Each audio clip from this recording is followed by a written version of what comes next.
Hi friends, ಎಲ್ರಿಗೂ ನಮಸ್ಕಾರ. ಎಷ್ಟು ಚೆನ್ನಾಗಿದೆ ಅಲ್ವಾ ಹಪ್ಪಳ. ಹಪ್ಪಳ ಅಂದರೆ ಪ್ರತಿಯೊಬ್ಬರು ಇಷ್ಟಪಟ್ಟು ತಿನ್ನೋಂಥದ್ದು. ಊಟದ ಜೊತೆನೇ ಅಂತಲೇ ಅಲ್ಲ, ನಾವು ಸಂಜೆ ಈವ್ನಿಂಗ್ ಸ್ನ್ಯಾಕ್ಸಾಗಿ ಕೂಡ ತಿನ್ನಬಹುದು, ಅಥವಾ ಟೈಮ್ ಪಾಸ್ ಕೂಡ ಇದನ್ನು ಕರ್ಕೊಂಡು ತಿನ್ನಬಹುದು, ಸುಟ್ಟಿ ಕೂಡ ತಿನ್ನಬಹುದು. ತುಂಬಾ ಚೆನ್ನಾಗಿರುತ್ತೆ. ನಾನಿಲ್ಲಿ ದೋಸೆ ರೈಸ್ ತೊಗೊಂಡಿದ್ದೀನಿ 1 kg. ತೊಳೆದು ನೀರಿನಲ್ಲಿ ಚೆನ್ನಾಗಿ, ನಂತರ ನೀವು ನೆನೆಸೋದು ಬೇಡ, ಜಸ್ಟ್ ತೊಳೆದ್ಬಿಟ್ಟು ಒಣಗಿಸ್ಕೊಳ್ಳಿ. ಫ್ಯಾನ್ ಕೆಳಗಡೆ ಒಂದಿನ ಒಣಗಿಸ್ಕೊಂಡು ನಂತರ ಬಿಸಿಲಲ್ಲಿ ಒಂದು ಅರ್ಧ ಗಂಟೆ ಹಾಕಿ ತೆಗೆದು ನಂತರ ಮಿಲ್ಲು ಕೊಡಿ. ತುಂಬ ಚೆನ್ನಾಗಿರುತ್ತೆ. ಇಟ್ಟು 6 ತಿಂಗಳಾದರೂ ಕೂಡ ಹಾಳಾಗೋದಿಲ್ಲ. ನಾನಿಲ್ಲಿ ಸಬ್ಬಕ್ಕಿ ಕೂಡ ನೀವು ಅಕ್ಕಿ ಜೊತೆ ಮಿಲ್ ಮಾಡಿಸ್ಕೊಳ್ಬಹುದು. 1 kg ಸಬ್ಬಕ್ಕಿ ಅಕ್ಕಿಗೆ ಕಾಲು ಕೆ ಜಿಯಷ್ಟು ಸಬ್ಬಕ್ಕಿ ಅಥವಾ ಅರ್ಧ ಕೆ ಜಿಯಷ್ಟು ಸಬ್ಬಕ್ಕಿ ಕೂಡ ಹಾಕಿ ಮಿಲ್ ಮಾಡಿಸ್ಕೊಳ್ಬಹುದು. ನಾನಿಲ್ಲಿ ಸಬ್ಬಕ್ಕಿನ ನೆನೆಸಿಟ್ಕೊಂಡಿದ್ದೀನಿ, ಮಿಲ್ ಮಾಡಿಸೋದಕ್ಕೆ ಆಗಲಿಲ್ಲ. ಅದಕ್ಕೋಸ್ಕರ 1 ಪೌನಷ್ಟು ಸಬ್ಬಕ್ಕಿನ ರಾತ್ರಿ ನೆನೆಸಿಟ್ಕೊಂಡಿದ್ದೀನಿ ನೀರಲ್ಲಿ ತೊಳೆದು, ಅಥವಾ 3 ಗಂಟೆ ಕೂಡ ನೆನೆಸಿ ನೀವು ಉಪಯೋಗಿಸ್ಕೊಳ್ಬಹುದು. ನಂತರ ನನಗೆ ಈ ಬೌಲಲ್ಲಿ 2 ಬೌಲಷ್ಟು ನೀರನ್ನ ಉಪಯೋಗಿಸ್ಕೊಳ್ತಾ ಇದ್ದೀನಿ. ಅದರಲ್ಲಿ ಸಬ್ಬಕ್ಕಿ ಮುಳುಗಷ್ಟು ಸ್ವಲ್ಪ ನೀರು ಹಾಕಿ ಸಬ್ಬಕ್ಕಿನ 1-2 ವಿಸಲ್ ಕೂಗಿಸ್ಕೊಳ್ಳೋಣ. ಸಬ್ಬಕ್ಕಿ ಬೆಂದ ನಂತರ ನಾವು ಮಿಕ್ಕಿರೋಂಥ ನೀರನ್ನೆಲ್ಲ ಉಪಯೋಗಿಸ್ಕೊಂಡು ಹಿಟ್ಟು ರೆಡಿ ಮಾಡ್ಕೋಬೇಕಾಗತ್ತೆ. ಸಬ್ಬಕ್ಕಿ 2 ವಿಸಲ್ ಆಗಿದೆ, ಅದು ಸ್ವಲ್ಪ ಕೂಲ್ ಆಗಲಿ. ಅಷ್ಟರಲ್ಲಿ ನಾವು ಸಬ್ಬಕ್ಕಿಗೆ ಹಾಕ್ಕೊಂಡು ಉಳಿದಿರೋಂಥ ನೀರು ಹಾಕ್ಕೊಳ್ಳೋಣ ಒಂದು ಪಾತ್ರೆಗೆ. ತಳ ದಪ್ಪ ಇರೋಂಥ ಪಾತ್ರೆ ತೊಗೊಳ್ಳಿ, ಬೇಗ ತಳ ಹಿಡಿಯೋದಿಲ್ಲ ಕೆಳಗಡೆ. 2 ಬೌಲಷ್ಟು ಉಪಯೋಗಿಸ್ತಾ ಇರೋ ನೀರು ನಾನು ಅರ್ಧ ಬೌಲಷ್ಟು ಸಬ್ಬಕ್ಕಿ ಬೇಯೋದಕ್ಕೆ ಹಾಕಿದೆ, ಇನ್ನು ಅರ್ಧ ಬೌಲ್ ದಬ್ರೆಗೆ ಹಾಕ್ಕೊಂಡಿದ್ದೀನಿ. ಹಾಗೆ ಇನ್ನೂ 1 ಬೌಲಷ್ಟು, ಟೋಟಲ್ 2 ಬೌಲಷ್ಟು ನೀರನ್ನ ನಾನಿಲ್ಲಿ ಉಪಯೋಗಿಸ್ಕೊಳ್ತಾ ಇದ್ದೀನಿ. ನೀರು ಈಗ ಬಿಸಿ ಮಾಡೋದಕ್ಕೆ ಇಟ್ಕೊಳ್ಳೋಣ. ಸಬ್ಬಕ್ಕಿ ನೀರು ಬಿಸಿ ಇರೋದ್ರಿಂದ ಆನಂತರ ನಾವು ಅದನ್ನು ಮಿಕ್ಸ್ ಮಾಡ್ಕೊಳ್ಬಹುದು. ಅಷ್ಟರಲ್ಲಿ 1 ಇಂದ 1.5 ಕಪ್ಪಷ್ಟು ಅಕ್ಕಿ ಇಟ್ಬೇಕಾಗತ್ತೆ. ಅದನ್ನು ಜರಡಿ ಮಾಡಿ ಇಟ್ಕೊಳ್ತಾ ಇದ್ದೀನಿ. ಸಬ್ಬಕ್ಕಿ ನೋಡಿ ಎಷ್ಟು ಚೆನ್ನಾಗಿ ಟ್ರಾನ್ಸ್ಪರೆಂಟಾಗಿ ಬೆಂದಿದೆ. ನಿಮಗೆ ಸಬ್ಬಕ್ಕಿನ ಹೊರಗಡೆನೇ ಪಾತ್ರೆಲಿ ಬೇಯಿಸ್ಕೊಳ್ಬಹುದು. ತುಂಬ ಟೈಮ್ ಹಿಡಿಯುತ್ತೆ. ನೀವು 2 ವಿಸಲ್ ಕೂಗಿಸಿದ್ರೆ ಸುಮ್ಮನೆ ಒಂದು 5 ನಿಮಿಷದಲ್ಲಿ ಕೆಲಸನೇ ಮುಗ್ದೋಗುತ್ತೆ. ಇಲ್ಲ ನೀವು ಪಾತ್ರೆನಲ್ಲಿ ಬೇಯಿಸ್ಕೊಂಡು ಕೂಡ ನೀವು ಮಾಡ್ಕೊಳ್ಬಹುದು. ನಾನೀಗ ಕುಕ್ಕರ್ನಲ್ಲಿ ಬೇಯಿಸಿದ ಸಬ್ಬಕ್ಕಿನ ಪಾತ್ರೆಯಲ್ಲಿ ನೀರು ಕುದಿಯೋದಕ್ಕೆ ಇಟ್ಟಿದ್ವಲ್ಲ ಅದಕ್ಕೆ ಹಾಕ್ಕೊಳ್ಳೋಣ. ಹಾಕ್ಕೊಂಡು ಮಿಕ್ಸ್ ಮಾಡ್ಕೊಳ್ಳಿ. ನಿಮಗೆ ಈ ರೀತಿ ಹಿಟ್ಟು ಮಾಡುವಾಗ ನಿಮಗೆ ಮೆಜರ್ಮೆಂಟ್ ಬೇಕು ಅಂತಲೇ ಇಲ್ಲ. ರಾಗಿ ಮುದ್ದೆ ಮಾಡೋದಾದರೆ ತುಂಬಾ ಈಸಿ, ತುಂಬ ಸಿಂಪಲ್ಲು. ಹೊಸಬ್ರು ಆದರೂ ಕೂಡ ಅಕ್ಕಿ ಹಿಟ್ಟು ಗಂಟಾಗೋದಿಲ್ಲ, ಮಾಡ್ಕೊಳ್ಬಹುದು. ಈಗ ಮಸಾಲೆಗೆ 2 ಸ್ಪೂನಷ್ಟು ಚಿಲ್ಲಿ ಫ್ಲೇಕ್ಸ್ ತೊಗೊಂಡಿದ್ದೀನಿ. ಮೆಣಸಿನ್ಕಾಯಿನ ಮಿಕ್ಸಿಲಿ ಹಾಕಿ ತರಿಯಾಗಿ ಪುಡಿ ಮಾಡ್ಕೊಳ್ಳಿ. ಇದು ಮೆಣಸಿನ ಪುಡಿ, ಬ್ಲ್ಯಾಕ್ ಪೆಪ್ಪರ್ ಪೌಡರು, ಅದು 1 ಸ್ಪೂನಷ್ಟು ತೊಗೊಂಡಿದ್ದೀನಿ. ಇದು ಹಪ್ಪಳದ ಖಾರ ಅಂತ ಸಿಗುತ್ತೆ, ಅದು 1 ಸ್ಪೂನಷ್ಟು ಹಾಕೊಳ್ತಾ ಇದ್ದೀನಿ. ಇಷ್ಟು ಕ್ವಾಂಟಿಟಿಗೆ ಬೇಕಾಗುತ್ತೆ. ಹಿಂಗನ್ನ ಒಂದು ಅರ್ಧ ಸ್ಪೂನಷ್ಟನ್ನ ನೀರು ಕುದೀತಾ ಇದೆಯಲ್ಲ ಅದಕ್ಕೆ ಹಾಕೊಳ್ಳೋಣ. ಸ್ವಲ್ಪ ಗಟ್ಟಿ ಎಲ್ಲ ಇರೋದ್ರಿಂದ ಅದು ನೀರಲ್ಲಿ ಚೆನ್ನಾಗಿ ಕುದಿಯುತ್ತೆ. ಹಾಗೆ ಜೀರಿಗೆ 2 ಸ್ಪೂನಷ್ಟು ಉಪಯೋಗಿಸ್ಕೊಳ್ತಾ ಇದ್ದೀನಿ. ನಾರ್ಮಲ್ ಊಟ ಸ್ಪೂನ್ ಇದು, ಅದರಲ್ಲೇ ಹಾಕ್ಕೊಂಡಾಯ್ತು. ಬಿಳಿ ಎಳ್ಳು ತೊಗೊಂಡಿದ್ದೀನಿ, ಬೇಕಾದರೆ ಹಾಕ್ಕೊಳ್ಳಿ. ನಾನು ಇಲ್ಲಿ ಉಪಯೋಗಿಸ್ತಾ ಇಲ್ಲ. ಎಳ್ಳನ್ನು ಎಲ್ಲ ಸಮಯದಲ್ಲೂ ಎಲ್ಲರೂ ತಿನ್ನೋದಿಲ್ಲ, ಹಾಗಾಗಿ ಅದನ್ನು ಕ್ವಿಟ್ ಮಾಡಬಹುದು. ಸೋಡಾ 1/4 ಸ್ಪೂನಷ್ಟು, ಹಾಗೆ ರುಚಿಗೆ ತಕ್ಕಷ್ಟು ಉಪ್ಪು. ನಾನು ಇಷ್ಟಕ್ಕೆಲ್ಲನೂ ಬರೀ 1.5 ಸ್ಪೂನಷ್ಟು ಉಪ್ಪು ತೊಗೊಂಡಿದ್ದೀನಿ, ಸಾಕಾಗುತ್ತೆ ಅಷ್ಟೇ. ತುಂಬ ಬೇಕಾದ್ರೆ ನೀವು ಕೊನೆಯಲ್ಲಿ ಕೂಡ ರುಚಿ ನೋಡಿ ಹಾಕ್ಕೊಳ್ಬಹುದು ಹಿಟ್ಟು ಹಾಕೋದಕ್ಕಿಂತ ಮುಂಚೆ. ಆದರೆ ತುಂಬ ಉಪ್ಪು ಹಾಕ್ಬಿಟ್ರೆ ನಾವೇನು ಮಾಡೋದಕ್ಕಾಗಲ್ಲ. ಉಪ್ಪನ್ನ ಆದಷ್ಟು 1.5 ಸ್ಪೂನಷ್ಟು ತುಂಬಾ ಕರೆಕ್ಟಾಗಿ ಬಂದಿದೆ. ಅದು ಸ್ವಲ್ಪ ಉಪ್ಪು ಇಲ್ಲ ಸೆಪ್ಪೆನೂ ಇಲ್ಲ, ಆ ರೀತಿ ಇದೆ, ನೋಡ್ಕೊಂಡು ಉಪಯೋಗಿಸ್ಕೊಳ್ಳಿ.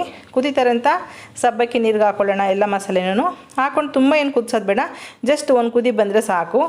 ನೋಡಿ ಈ ರೀತಿ ಬಂದ ತಕ್ಷಣ ನಾವು ಅಕ್ಕಿ ಹಿಟ್ಟು ಹಾಕ್ಕೊಳ್ಳೋಣ. ನೀವು ಟೇಸ್ಟ್ ನೋಡಬಹುದು. ಈಗ ಟೇಸ್ಟ್ ನೋಡಿಬಿಟ್ಟು ಬೇಕಾದ್ರೆ ಉಪ್ಪು ಖಾರ ಬೇಕಾದ್ರೆ ಹಾಕ್ಕೊಳ್ಬಹುದು. ನಾನು ಇಲ್ಲಿ ಚಿಲ್ಲಿ ಫ್ಲೇಕ್ಸ್ ಹಾಕಿದ್ದೀನಿ, ನೀವು ಹಸಿಮೆಣ್ಸಿಕಾಯಿ ಕೂಡ ಪೇಸ್ಟ್ ಮಾಡಿ ಹಾಕ್ಕೊಳ್ಬಹುದು. ನಾನು ಅಕ್ಕಿ ಹಿಟ್ಟನ್ನ ಸ್ವಲ್ಪನೇ ಹಾಕ್ಕೊಳ್ತಾ ಇದ್ದೀನಿ. ಜರಡಿ ಮಾಡಿ ಇಟ್ಕೊಂಡಿದ್ವಲ್ಲ 1 ಕಪ್ಪಷ್ಟು ಅಕ್ಕಿ ಹಿಟ್ಟನ್ನ ಹಾಕ್ಕೊಳ್ತಿದ್ದೀನಿ. ಆಮೇಲೆ ಇನ್ನು ಸ್ವಲ್ಪ ಬೇಕಾಗುತ್ತೆ, 1 1.5 ಕಪ್ಪಷ್ಟು ಅದೇ ಬೌಲಲ್ಲಿ ನೀರೆಲ್ಲ ಯಾವುದಕ್ಕೆ ಹಾಕಿದ್ವಿ, ಯಾಕೆಂದರೆ ಸಬ್ಬಕ್ಕಿ ಹಾಕಿದ್ದೀವಿ, ಸಬ್ಬಕ್ಕಿ ನೆನೆಸೋದಕ್ಕೆಲ್ಲ ನೀರು ಹಾಕ್ಕೊಂಡಿದ್ವಿ. ಹಾಗಾಗಿ ನೋಡಿಕೊಂಡು ಹಿಟ್ಟನ್ನು ಉಪಯೋಗಿಸ್ಕೊಳ್ಳಿ. ಈ ರೀತಿ ಹಿಟ್ಟೆಲ್ಲ ಹಾಕ್ಬಿಟ್ಟು ಒಂದು 5 ನಿಮಿಷದಷ್ಟು ಲೋ ಫ್ಲೇಮ್ನಲ್ಲಿ ಮುಚ್ಚಿಡಬೇಕಾಗತ್ತೆ. ನೋಡಿ ಈ ಉಕ್ಕು ಬಂದ್ಬಿಟ್ಟು ಈ ಮಸಾಲೆ ಏನಿದೆ ಇದು ಸ್ವಲ್ಪ ಕೂಡ ಸುರಿಬಾರ್ದು, ಈಚೆಗೆ ಸುರಿದ್ರೆ ಟೇಸ್ಟ್ ಹಾಳಾಗುತ್ತೆ. ನಿಧಾನಕ್ಕೆ ಅದು ಉಕ್ಕು ಬಂದು ಹಿಟ್ಟು ಮೇಲೆಲ್ಲ ಬರುತ್ತೆ. ಅದು ಅಕ್ಕಿ ಹಿಟ್ಟಿನ ಮೇಲೆಲ್ಲ ನೀರು ಬಂದು ಚೆನ್ನಾಗಿ ಬೇಯುತ್ತೆ. ಒಂದು ಪ್ಲೇಟ್ ಮುಚ್ಚಿಬಿಟ್ಟು ಬೇಯಿಸಿ ಒಂದು 5 ನಿಮಿಷದ ನಂತರ ಈ ರೀತಿ ದೊಣ್ಣೆಯಿಂದ ಮಿಕ್ಸ್ ಮಾಡ್ಕೋಬೇಕು. ಗಂಟಾಗೋದಿಲ್ಲ, ಹಾಗಾಗಿ ಯಾರು ಗಾಬರಿ ಪಡೋದು ಬೇಕಾಗಿಲ್ಲ. ಅಕ್ಕಿ ಹಿಟ್ಟು ಯಾವಾಗಲೂ ಗಂಟಾಗೋದಿಲ್ಲ, ಹಾಗಾಗಿ ಯಾರು ಹೊಸಬ್ರು ಮಾಡೋದಿದ್ರು ಕೂಡ ಈಸಿಯಾಗಿ ಮಾಡ್ಕೊಳ್ಬಹುದು. ನಾನು ದೊಣ್ಣೆಯಿಂದ ಚೆನ್ನಾಗಿ ಈ ರೀತಿ ಮೆದಿಸ್ತಾ ಇದ್ದೀನಿ. ಸ್ವಲ್ಪ ಕ್ವಾಂಟಿಟಿ ಜಾಸ್ತಿ ಇದೆ, 350 ಹಪ್ಪಳ ಆಗಿತ್ತು. ಇಷ್ಟಕ್ಕೆ 350ರಿಂದ 58 ಹಪ್ಪಳ ಆಗುತ್ತೆ. ಹಾಗಾಗಿ ಕ್ವಾಂಟಿಟಿ ಜಾಸ್ತಿ ಇರೋದ್ರಿಂದ ಸ್ವಲ್ಪ ನೋಡಿಕೊಂಡು ನೀವು ಹಿಟ್ಟನ್ನು ತಿರುಗಬಹುದು. ಹೊಸಬ್ರು ಮಾಡೋದಿದ್ರೆ ಸ್ವಲ್ಪನೇ ಮಾಡ್ಕೊಂಡು ನೋಡಿ. ನೀವು ಬೇಕಾದರೆ ಸ್ವಲ್ಪ ಒಂದು 5 ನಿಮಿಷ ಪ್ಲೇಟ್ ಮುಚ್ಚಿ ಹಾಗೆ ಹಿಟ್ಟಿದೆ ಸಿಮ್ಮಲ್ಲಿ. ಚೆನ್ನಾಗಿ ಬೆಂದಿದೆ, ಹೊಗೆ ಹೋಗೋದು ನೋಡಿದ್ರೆ ಗೊತ್ತಾಗುತ್ತೆ ನಿಮಗೆ ಚೆನ್ನಾಗಿ ಬೆಂದಿದೆ. ನಂತರ ಕೆಳಗಡೆ ಇಳಿಸ್ಕೊಂಡು ಸ್ವಲ್ಪ ಚೆನ್ನಾಗಿ ನಾದ್ಕೋತಾ ಇದ್ದೀನಿ. ಕ್ವಾಂಟಿಟಿ ಜಾಸ್ತಿ ಇರೋದ್ರಿಂದ ನಾವು ಸ್ಟವ್ ಮೇಲೆ ನಾದೋದಕ್ಕಾಗಲ್ಲ. ಚೆನ್ನಾಗಿ ಈ ರೀತಿ ದೊಣ್ಣೆನಲ್ಲಿ ಮುದ್ದೆನ ಯಾವ ರೀತಿ ನಾದ್ಕೋತೀವಿ ಆ ರೀತಿ ನಾದ್ಕೋಬೇಕಾಗತ್ತೆ. ಗಂಟಿರೋದಿಲ್ಲ, ಆದರೆ ಹಿಟ್ಟು ಎಲ್ಲ ಕಡೆ ಮಿಕ್ಸ್ ಆಗಬೇಕು ಚೆನ್ನಾಗಿ. ಹಾಗಾಗಿ ನೀವು 2 ದೊಣ್ಣೆ ಇದ್ದರೆ ತುಂಬಾ ಈಸಿ. 2 ದೊಣ್ಣೆ ಇದ್ದರೆ 2 ದೊಣ್ಣೆನಲ್ಲಿ ಚೆನ್ನಾಗಿ ನಾದಿಸ್ಕೊಳ್ಳಿ. ನೋಡಿ ಕೈಗೆ ಸ್ವಲ್ಪ ಕೂಡ ಅಂಟ್ತಾ ಇಲ್ಲ ಅಂದಾಗ ಪರ್ಫೆಕ್ಟಾಗಿ ಮಿಕ್ಸ್ ಆಗಿದೆ ಚೆನ್ನಾಗಿ. ಈಗ ಮತ್ತೆ ಸ್ಟವ್ ಮೇಲೆ ಇಟ್ಬಿಟ್ಟು ಇನ್ನೂ 1-2 ನಿಮಿಷದಷ್ಟು ಲೋ ಫ್ಲೇಮ್ನಲ್ಲಿ, ಇನ್ನೊಂದು 5 ನಿಮಿಷದಷ್ಟು, ಹಿಟ್ಟು ಜಾಸ್ತಿ ಇರೋದ್ರಿಂದ 5 ನಿಮಿಷದಷ್ಟು ಲೋ ಫ್ಲೇಮ್ನಲ್ಲಿ ಬೇಯಿಸ್ಕೊಳ್ತೀನಿ. ಸಿಮ್ಮಲ್ಲಿ ಇಟ್ಕೊಂಡಿದ್ದೀನಿ. ಈಗ ನಾದಿರೋಂಥ ಹಿಟ್ಟನ್ನ ಇಟ್ಬಿಟ್ಟು ಮೇಲೆ ಪ್ಲೇಟ್ ಮುಚ್ಚಿಬಿಟ್ಟು ಇನ್ನೊಂದು 5 ನಿಮಿಷ ಇದನ್ನು ಬೇಯೋದಕ್ಕೆ ಬಿಡೋಣ. ಚೆನ್ನಾಗಿ ಬೆಂದಿದೆ. ಒಂದು 15ರಿಂದ 20 ನಿಮಿಷ ಹಿಟ್ಟನ್ನ ನಾದಿ ಬೇಯಿಸೋದಕ್ಕೆ ಟೈಮ್ ತೊಗೊಂಡಿದೆ. ಹಿಟ್ಟು ಸ್ವಲ್ಪ ಕೂಡ ಅಂಟೋದಿಲ್ಲ, ನಿಮ್ಗೆ ನೋಡಿದ್ರೆ ಗೊತ್ತಾಗಬಹುದು. ಇದು ಮುಟ್ಟು ನೋಡಿದ್ರೆ ನಿಮಗೆ ಅಂದಾಜಲ್ಲಿ ಗೊತ್ತಾಗ್ಬಿಡುತ್ತೆ. ಸ್ವಲ್ಪ ಕೂಡ ಅಂಟೋದಿಲ್ಲ ಮತ್ತು ಸಾಫ್ಟಾಗಿ ಬರುತ್ತೆ ಮುದ್ದೆ.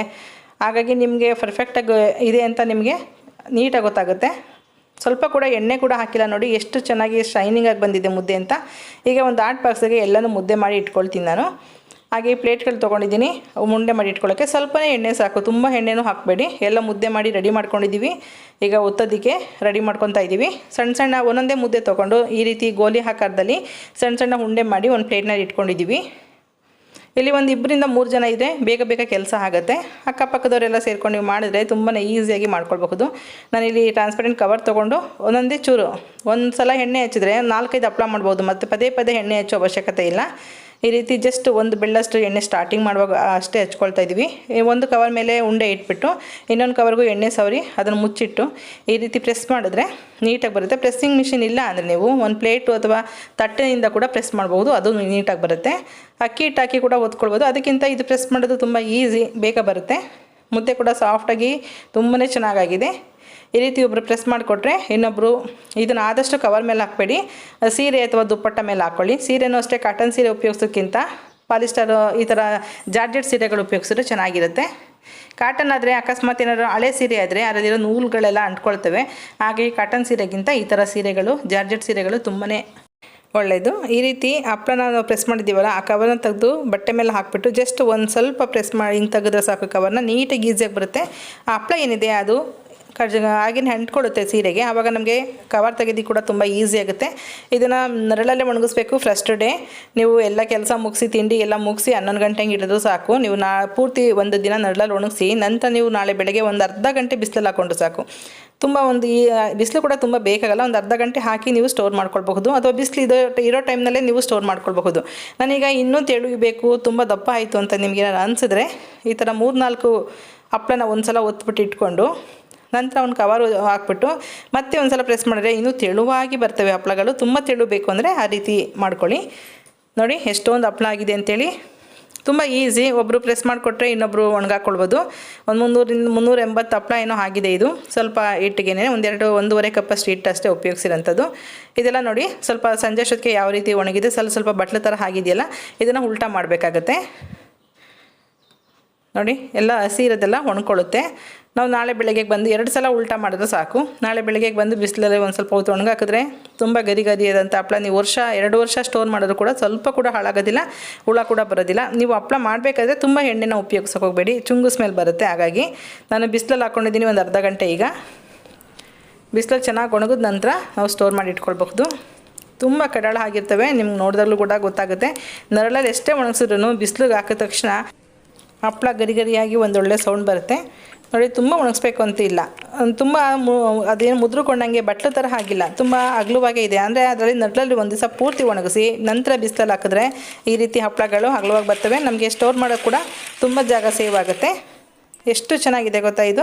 ತುಂಬ ಟೇಸ್ಟಿಯಾಗೂ ಕೂಡ ಇದೆ, ಹಾಗೆ ತುಂಬ ಅರಳುತ್ತೆ, ತುಂಬ ದೊಡ್ಡದಾಗಿ ಅರಳುತ್ತೆ. ನಾವು ಇಲ್ಲಿ ಏನು ಜಾಸ್ತಿ ಏನು ಬಳಸಿಲ್ಲ, ಮನೆಯಲ್ಲಿರೋಂಥ ಇಂಗ್ರೀಡಿಯೆಂಟ್ಸ್ನೇ ಹಾಕಿರೋಂಥದ್ದು. ಒಂದು ಸಲ ಟ್ರೈ ಮಾಡಿ ನೋಡಿ, ನಿಮಗೂ ಕೂಡ ಇದು ಇಷ್ಟ ಆಗುತ್ತೆ ಅಂತ ಅಂದ್ಕೊಂಡಿದ್ದೀನಿ.